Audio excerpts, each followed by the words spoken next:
आज की कहानी है पहेली। लेखक हैं उपेंद्र नाथ अश्क। रामदयाल पूरा बहुरूपिया था। भेष और आवाज़ बदलने में उसे कमाल हासिल था। कॉलेज में पढ़ता था तो वहाँ उसके अभिनय की धूम मची रहती थी। अब सिनेमा की दुनिया में आ गया था तो यहाँ उसकी चर्चा थी। कॉलेज से डिग्री लेते ही उसे बम्बई की एक फिल्म कंपनी में अच्छी जगह मिल गई थी और अल्पकाल ही में उसकी गणना भारत के श्रेष्ठ अभिनेताओं में होने लगी थी। लोग उसके अभिनय को देखकर आश्चर्यचकित रह जाते थे। उसके पास प्रतिभा थी, कला थी और ख्याति के उच्च शिखर पर पहुंचने की महत्वाकांक्षा। इसीलिए जिस पात्र की भूमिका में काम करता, बहुरूप और अभिनय से वह बात पैदा कर देता कि दर्शक अनायास ही वाह वाह कर उठते और फिर हफ्तों उसकी कला की चर्चा लोगों में चला करती। 2 महीने हुए उसकी शादी हुई थी। बम्बई की एक निकटवर्ती बस्ती में छोटी सी एक कोठी किराए पर लेकर वह रहने लगा था। कभी समय था कि वह निर्धन था, परंतु अब तो वह धन संपत्ति में खेलता था। रुपए की उसे क्या परवाह थी। उसका विवाह भी उच्च घराने में हुआ था। पत्नी भी सुंदर और सुशिक्षित मिली थी। जिस प्रकार बादल सूखी धरती पर अमृत की वर्षा कर उसे तृप्त कर देता है, उसी प्रकार निर्धनता से सूखे हुए रामदयाल के हृदय को विधाता ने वैभव की वर्षा से सींच दिया था। संध्या का समय था।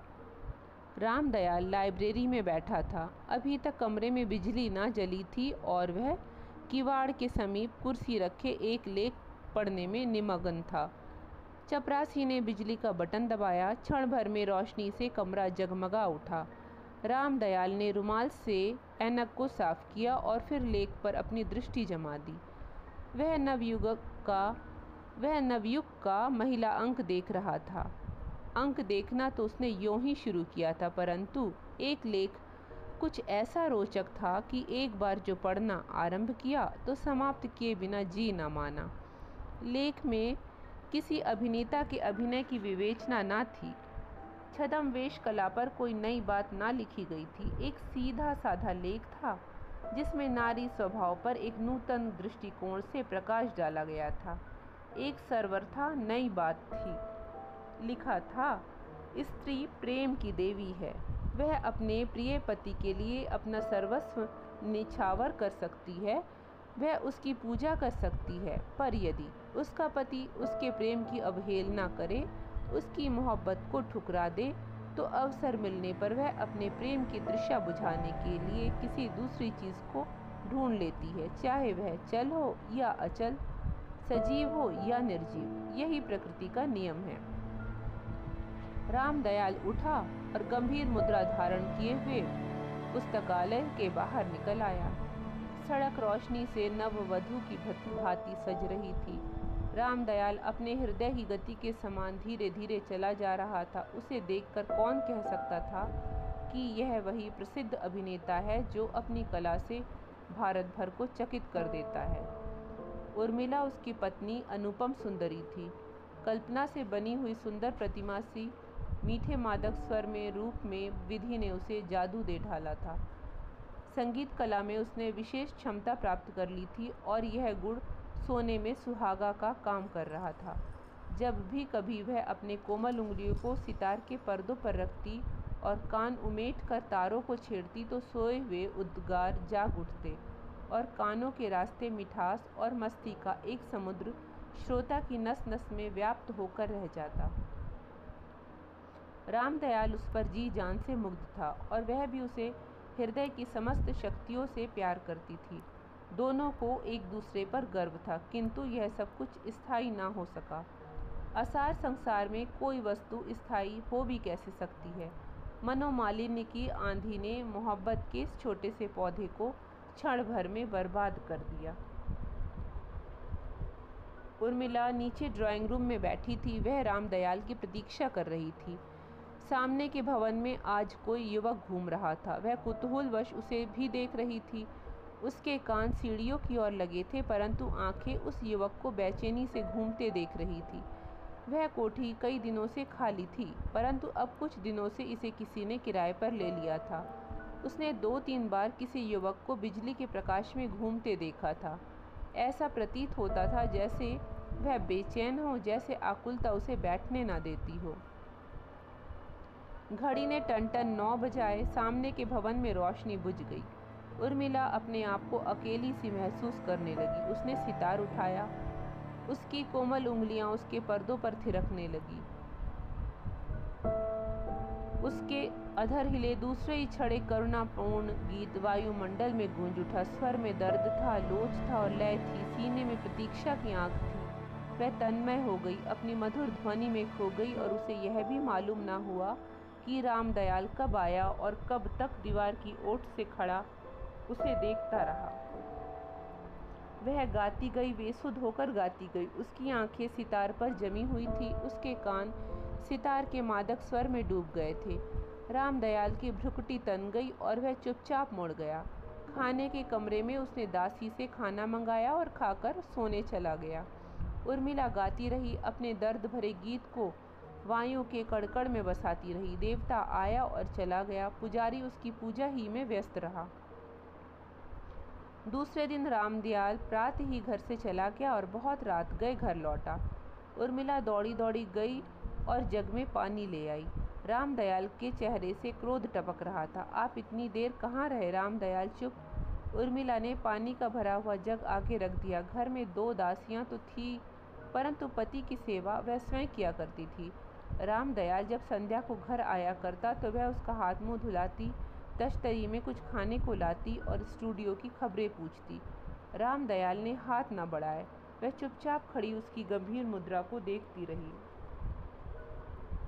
उसका हृदय धड़कने लगा। 20 प्रकार की शंकाएं उसके मन में उठने लगी। उसने उन्हें बुलाने का इरादा किया, किंतु झिड़क न दे यह सोचकर चुप हो रही। आशा ने फिर गुदगुदी की, निराशा ने फिर दामन पकड़ लिया। मनुष्य के हृदय में जब संदेह हो जाता है तो निराशा हमदर्द की भांति समीप आ जाती है और आशा मरीचिका बनकर भाग जाती है। फिर भी उसने साहस करके पूछा, जी तो अच्छा है, चुप रहो। स्वामी, मैं कहता हूँ खामोश रहो। उर्मिला खड़ी की खड़ी रह गई। निराशा ने आशा को ठुकरा दिया और अब उसमें उठने का भी साहस न रहा। उसे कल की घटना याद हो आई, परंतु साधारण सी बात पर इतना क्रोध वह समझ न सकी। उन्हें इस बात पर तो प्रसन्न होना चाहिए था। नहीं, यह बात नहीं, अवश्य कोई दूसरी अवज्ञा हो गई है। हो सकता है किसी से झगड़ पड़े हो अथवा कोई दूसरी घटना घटी हो। अशुभ की आशंका से उसका मन उद्विग्न हो उठा। उसके चरणों पर झुकते हुए उसने कहा, दासी से कोई अपराध हो गया हो तो क्षमा कर दे। रामदयाल ने पाँव खींच लिए। उर्मिला मुंह के बल गिरी। वह सोने चला गया। उर्मिला बहुत देर तक उसी तरह बैठी रही और फिर लेटकर धरती में मुंह छिपाकर आंसू बहाने लगी। उसे विश्वास ना होता था कि उसके पति ने इतनी सी बात पर उसे नज़रों से गिरा दिया। रामदयाल के प्रति उसके मन में कई प्रकार के विचार उठने लगे। उसने उन्हें आज तक शिकायत का मौका न दिया था। उसने उनकी साधारण सी बात को भी सिर आंखों पर लिया था। फिर यह निरादर क्यों? उसे शंका होने लगी कि कोई अभिनेत्री उनके जीवन वृक्ष को विष से सींच रही है, किंतु दूसरे क्षण अपने इन विचारों पर उसे घृणा हो आई। ग्लानि से उसका सिर झुक गया। रामदयाल चाहे किसी के मोह में फंस जाए, परंतु उर्मिला के लिए ऐसा सोचना भी पाप है। तो फिर वह अपने पति से इस अन्यमनस्कता का कारण ही क्यों न पूछ ले? क्यों उसे इस बात का अधिकार नहीं? वह सहधर्मिणी नहीं क्या? अर्धांगिनी नहीं क्या? यह सोचकर वह उठी। उसके शरीर में स्फूर्ति का संचार हो आया। वह जाएगी, अपने पति से इस क्रोध का कारण पूछ कर रहेगी और उस समय तक ना छोड़ेगी जब तक वे उसे सब कुछ ना बता दे या अपनी बाहों में भरकर यह ना कह दे, मैं तो हंसी कर रहा था। उसके मुख पर दृढ़ संकल्प के चिन्ह प्रस्फुटित हो गए। वह उठी और धीरे धीरे रामदयाल के कमरे में दाखिल हुई। वह लेटा हुआ था। उसके चेहरे पर एक गंभीर मुस्कुराहट खेल रही थी। अव्यक्त वेदना की अथवा गुप्त उल्लास की, कौन जाने। उर्मिला के आते ही वह उठ बैठा। उसने कड़क कर कहा, मेरे कमरे से निकल जाओ, जाकर सो रहो, मुझे तंग मत करो। क्या अपराध? मैं कहता हूँ चली जाओ। उर्मिला खड़ी की खड़ी रह गई, जैसे किसी जादूगरनी ने उसके सिर पर जादू की छड़ी फेर दी हो। वह स्फूर्ति और संकल्प जो कुछ देर पहले उसके मन में पैदा हुए थे, सब हवा हो गए। इच्छा होने पर भी वह दोबारा ना पूछ सकी उदासी का कारण पूछना, उस अकारण क्रोध का गिला करना, अपने कसूर की माफ़ी मांगना सब कुछ भूल गई। कल्पनाओं के भव्य प्रासाद पल भर में धाराशायी हो गए। वह चुपचाप वापस चली आई और सारी रात गीले बिस्तर पर सोए हुए मनुष्य की ही भांति करवटें बदलती रही। नींद ना जाने कहाँ उड़ गई थी। समय के पंख लगाकर दिन उड़ते गए। रामदयाल अब घर में बहुत कम आता था। उर्मिला को सेवा के लिए 2 दासियों में एक और की वृद्धि हो गई थी। वह उनसे तंग आ गई थी। वह सेवा की भूखी न थी, मोहब्बत की भूखी थी, और मोहब्बत के फूल से उसकी जीवन वाटिका सर्वथा शून्य थी। बरसात के बादल आकाश पर घिरे हुए थे। ठंडी हवा साकी की चाल चल रही थी। बाहर किसी जगह पपीहा रह रह कर कूक उठता था। वायु का एक झोंका अंदर आया। उर्मिला के हृदय में उल्लास के बदले अवसाद की एक लहर दौड़ गई। हृदय की गहराइयों से एक लंबी सांस निकल गई। उसने सितार उठाया और विरह का एक गीत गाने लगी। उसकी आवाज़ में दर्द था, गम था और जलन थी। वायुमंडल उसके गीत से झंकृत होकर रह गया। अपने गीत की तन्मयता में वह बाह्य संसार को भूल गई। रात की नीरवता में उसका गीत वायु के कड़कड़ में बस गया। सहसा सामने के भवन से जैसे किसी ने सितार की आवाज़ के उत्तर में गाना शुरू कर दिया। पिया बिन चैन कहाँ मन को, राग क्या था किसी ने उर्मिला का दिल चीर कर सामने रख दिया था। वह अपना गाना भूल गई और तन्मय होकर सुनने लगी। क्या आवाज़ थी, कैसा जादू था। रूह खिंची चली जाती थी। 1 महीने से वहाँ कोई सितार बजाया करता था, किंतु उर्मिला ने कभी उस ओर ध्यान न दिया था। आज ना जाने क्यों उसका हृदय अनायास ही गीत की ओर आकर्षित हुआ जा रहा था। इच्छा हुई खिड़की में जाकर बैठ जाए, परंतु फिर झिझक गई, उसी तरह जैसे नया चोर चोरी करने से पहले हिचकिचाता है। वह खिड़की से झांकने के लिए उठी। उसे अपने पति का ध्यान हो आया। वह फिर बैठ गई। उसने सितार को उठाया, फिर रख दिया कि गाने वाला यह ना समझ ले कि उसके गीत का उत्तर दिया जा रहा है। उठकर उसने एक पुस्तक ले ली और पढ़ना आरंभ कर दिया, परंतु पढ़ने में उसका जी न लगा। उसे हर पंक्ति में यही अक्षर लिखे हुए दिखाई दिए, पिया बिन चैन कहाँ मन को। उठकर उसने पुस्तक फेंक दी और आराम कुर्सी पर लेट गई। गाने वाला अब भी गा रहा था और गीत उसकी एक एक नस में बसा जा रहा था। विवश होकर वह उठी। उसने सितार को उठाया। तारों में झंकार पैदा हुई।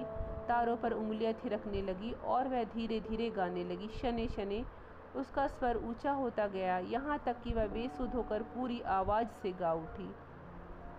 गीत समाप्त हो गया। वायुमंडल के कण कण पर छाया हुआ जादू टूट गया। वह जल्दी से उठकर खिड़की में चली गई। उसने देखा युवक सितार पर हाथ रख के उसका गाना सुन रहा है।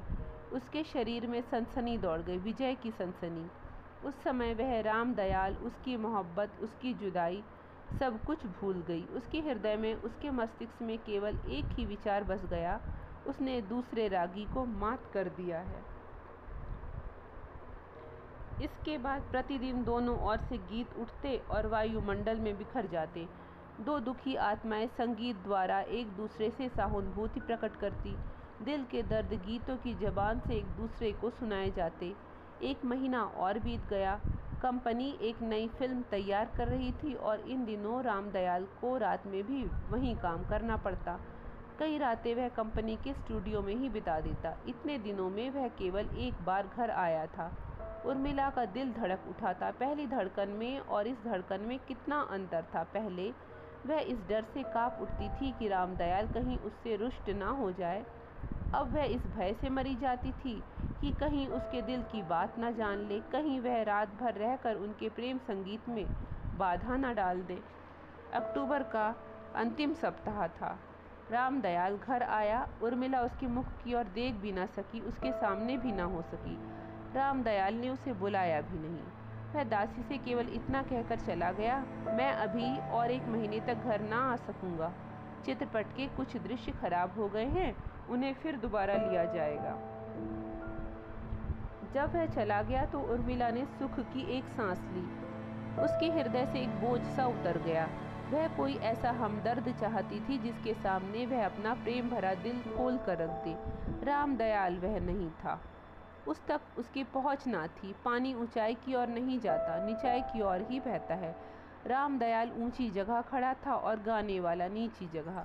उर्मिला का हृदय अनायास उसकी ओर बह चला। उस दिन उर्मिला ने एक मीठा गीत गाया जिसमें उदासीनता के स्थान पर उल्लास हिलोरे ले रहा था। अब वह कमरे में बैठकर गाने के बदले बाहर बरामदे में बैठकर गाया करती थी। दोनों की तानें एक दूसरे की तानों में मिलकर रह जाती। उनके हृदय कब के मिल चुके थे।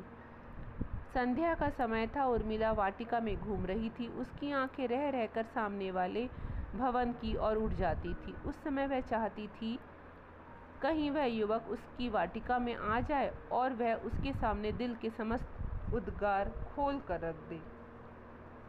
वह अकेला ही था, यह उसे ज्ञात हो चुका था, किंतु कभी उसने दिन के समय उसे वहां नहीं देखा था। अंधेरा बढ़ चला था और डूबते हुए सूरज की लाली धीरे धीरे उसमें विलीन हो रही थी। ठंडी बयार चल रही थी, प्रकृति झूम रही थी और उर्मिला के दिल को कुछ हुआ जाता था। कुछ गुदगुदी सी उठ रही थी। वह एक बेंच पर बैठ गई और गुनगुनाने लगी। धीरे धीरे यह गुनगुनाहट गीत बन गई और पूरी आवाज़ से वह गाने लगी। अपने गीत की धुन में मस्त वह गाती गई। वाटिका की फसील के दूसरी ओर से किसी ने धीरे से कंधे को छुआ। उसके स्वर में कंपन पैदा हो गया और वह सिहर उठी। आप तो खूब गाती हैं। बैठे बैठे उर्मिला ने देखा, वह एक सुंदर बलिष्ठ युवक था। छोटी छोटी मूछें ऊपर को उठी हुई थी, बाल लंबे थे और बंगाली फैशन से कटे हुए थे। गले में सिल्क का एक कुर्ता था और कमर में धोती। उर्मिला ने कनखियों से युवक को देखा। दिल ने कहा भाग चल, पर पाँव वहीं जमे रह गए। पंछी जाल के पास था, दाना सामने था, अब फंसा कि अब फंसा। आपके गले में जादू है। उर्मिला ने युवक की ओर देखा और मुस्कुराई। वह भी मुस्कुरा दिया। बोली, यह तो आपकी कृपा है, नहीं तो मैं आपके चरणों की धूल भी नहीं। वह हंसा। आप अकेले रहते हैं? हाँ। और आपकी पत्नी? वह एक फीकी हंसी हंसा। मेरी पत्नी कहाँ है? इस संसार में मैं सर्वथा एकाकी हूँ, मोहब्बत से ठुकराया हुआ। यहाँ आ गया हूँ, कोई मुझे पूछने वाला नहीं, कोई मुझसे बात करने वाला नहीं। युवक के स्वर में कंपन था। उर्मिला ने देखा उसका मुख पीला पड़ गया है और अवसाद तथा निराशा की एक हल्की सी रेखा वहाँ साफ दिखाई देती है। उसके हृदय में सहानुभूति का समुद्र उमड़ पड़ा और उसकी आंखें डबडबा आईं। वह दीवार फांदकर बेंच पर आ बैठा।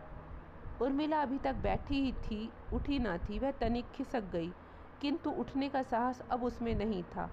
युवक ने उसका हाथ अपने हाथों में ले लिया। उर्मिला के शरीर में सनसनी दौड़ गई। उसने हाथ छुड़ाना चाहा। युवक की आंखें सजल हो गई। उसका हाथ वहीं का वहीं रह गया। वह फिर बोला, मेरा विचार था मैं यहाँ आकर एकांत में गाकर अपना दिल बहला लिया करूँगा। मेरे पास धन और वैभव का अभाव नहीं, परंतु उससे मुझे चैन नहीं मिलता, हृदय को शांति प्राप्त नहीं होती, इसीलिए मैं सितार बजाता था। उसकी मनमोहक झंकार मेरे चंचल मन को एकाग्र कर देती थी। उससे मुझे अपार शांति मिलती थी, परंतु अब तो सितार भी बेबस हो गया है। वह भी मुझे शांत नहीं कर सकता। मेरी शांति का आधार अब मेरे सितार बजाने पर नहीं रहा। उर्मिला सब कुछ समझ रही थी। उसने फिर हाथ छुड़ाने का प्रयास किया। युवक ने उसे नहीं छोड़ा और विद्युत वेग से उसके हाथों को उसने अपने होठों से लगा लिया। उर्मिला के समस्त शरीर में आग सी दौड़ गई। उसने हाथ छुड़ा लिया और भाग गई। फिर कब दर्शन होंगे? उर्मिला ने कुछ उत्तर नहीं दिया। वह अपने कमरे में आ गई और पलंग पर लेट कर रोने लगी। पक्षी जाल में फंस चुका था और अब मुक्त होने के लिए छटपटा रहा था। कितनी देर तक वह लेटे लेटे रोती रही। उसने रह रहकर अपने पति की निष्ठुरता का ध्यान उसे आता। आत्मग्लानि से उसका हृदय जला जा रहा था। वह इस मार्ग को छोड़ देना चाहती थी। पश्चाताप की आग उसे जलाए डालती थी। वह चाहती थी कि उसका पति आ जाए, उसके पास बैठे, उससे प्रेम करे और वह उसके चरणों में बैठकर इतना रोए कि उसका पाषाण हृदय पानी पानी हो जाए। उठकर वह रामदयाल के पुस्तकालय में गई। एक छोटी सी मेज पर एक कोने में उसके पति का एक फोटो चौकटे में जड़ा था। उसने उसे उठाया, कई बार चूमा और उसकी आंखों से आंसू बह निकले। रामदयाल के पैरों की चाप से उसके विचारों का क्रम टूट गया। वह उठी और सच्चे हृदय से उसका स्वागत करने को तैयार हो गई। उस समय उसका मन साफ था, विशुद्ध प्रेम का एक सागर वहाँ उमड़ा आ रहा था, जिसके पानी को पश्चाताप की आग ने स्वच्छ और निर्मल कर दिया था। वह रसोई घर से पानी ले आई और रामदयाल के सामने जा खड़ी हुई।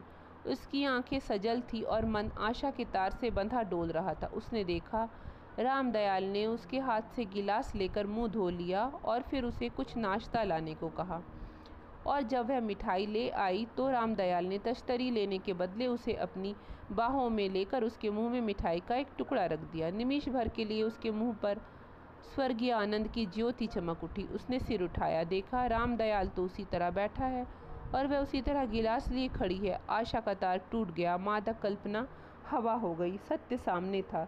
कितना कटु, कितना भयानक। रामदयाल ने इशारे से उसे चले जाने को कहा। वह चुपचाप पुतली की भांति चली आई, मानो वह सजीव नारी ना होकर अपने आविष्कारक के संकेत पर चलने वाली एक निर्जीव मूर्ति हो। अपने कमरे में आकर उसने पानी का गिलास टेबल पर रख दिया और धरती पर लौट कर रोने लगी।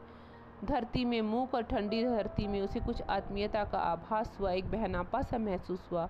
वह उसके अंक में लिपट कर रोई, खूब रोई, ऐसे मानो एक दुखी बहन अपनी सुखी बहन के गले लिपट कर आंसू बहा रही हो। कई दिन तक वह अपने कमरे से बाहर ना निकली। रामदयाल दासी से कह गया था, मैं और 15 दिन घर ना आ सकूंगा, इसीलिए तुम सावधानी से रहना। उर्मिला को अपने पति की निर्दयता पर रोना आता था। वह पाप की नदी में बहे जा रही थी और उसका पति उसे बचाने को हाथ तक न हिलाता था। भ्रांति की विकराल लहरें लपलपाती हुई उसकी ओर बड़ी आ रही थी और उसका पति निश्चेष्ट और निष्क्रिय एक और खड़ा तमाशा देख रहा था। साथ के भवन से बराबर गीत उठते, उनमें उल्लास की ताने न होती थी, दुख और वेदना का बाहुल्य रहता था। उर्मिला की संगीत प्रिय आत्मा तड़प उठती थी, परंतु वह अपने कमरे के बाहर ना निकलती थी। शाम का वक्त था। गाने वाला प्रलय के गीत गा रहा था। उसका एक एक स्वर उर्मिला के हृदय में चुभा जा रहा था। वह उठी, ड्राइंग रूम में आ गई। उसका सितार असहाय भिखारी की भांति एक और पड़ा था। उस पर मिट्टी की एक हल्की सी तह जम गई थी। उसने उसे कपड़े से साफ किया और आवेश में आकर चूम लिया। उसकी आंखों से आंसू छलक आए। गाने वाला गा रहा था, क्यों रूठ गए हमसे। उर्मिला ने एक दीर्घ निश्वास छोड़ा और उसकी कंपित उंगलियां सितार के तारों पर छिड़कने लगी। बेख्याली में यही गीत उसके सितार से निकलने लगा, क्यों रूठ गए हमसे। वह गीत गाता हुआ अपने भवन से उतरा और फसील को फांद कर उर्मिला के पास आ बैठा। वह सितार बजाती रही और वह गाता रहा। दोनों अपनी कला के शिखर पर जा पहुँचे। उसने शायद इससे पहले इतना अच्छा ना गाया हो और इसने शायद इससे पहले इतना अच्छा सितार ना बजाया हो। गीत की लय और सितार की झंकार दोनों एक होकर मानो रूठे हुए दिल को प्रेम का मार्ग बता रही थी। गीत समाप्त हो गया। उर्मिला युवक की भुजाओं में थी। अपने विशाल वक्षस्थल से भींचते हुए युवक ने उसे चूम लिया। उर्मिला चौकी, युवक पीछे हटा। वह उठकर भागने को हुई। युवक ने उसे बैठा लिया और अपनी लंबी मूछें उतार दी और सिर के बाल, लंबे लंबे बालों को दूर कर दिए। गोधूली का समय था। संध्या के क्षीण प्रकाश में उर्मिला ने देखा, वह अपने पति के सामने बैठी है। वह हंस रहा था, परंतु उर्मिला के मुख पर मौत की नीरव स्याही पुत गई। देखा हमारा बहुरूप उर्मिला। रामदयाल ने विजय की खुशी में उसे अपनी ओर खींचते हुए कहा। कौन जानता था कि वह नवयुग में छपे लेख की परीक्षा न कर रहा था। अभी आई और उर्मिला ऊपर अपने कमरे में भागी। कुछ समय बीत गया। रामदयाल अपने विचारों में निमग्न रहा। उसके विचारों का क्रम उर्मिला के कमरे से आने वाली एक चीख से टूट गया। भाग कर ऊपर पहुंचा, देखा उर्मिला के कपड़ों को आग लगी हुई है और वह शांत भाव से जल रही है। रामदयाल कांप उठा। उसने उसे बचाने का भरसक प्रयत्न किया, पर वह सफल ना हुआ। शमशान में उर्मिला का शव जल रहा था और मूर्तिवत बैठा रामदयाल अपनी मूर्खता और नारी हृदय की इस पहेली को समझने का प्रयास कर रहा था। ये था आज की कहानी का प्रस्तुतिकरण। अगर आपको पसंद आए तो लाइक कीजिएगा, सब्सक्राइब भी कर दीजिएगा। आज एक अनुरोध है, उर्मिला के मन की पहेली को अगर आप समझ सके कि उसने क्यों अपने को जला दिया तो कमेंट करके बताइएगा। धन्यवाद।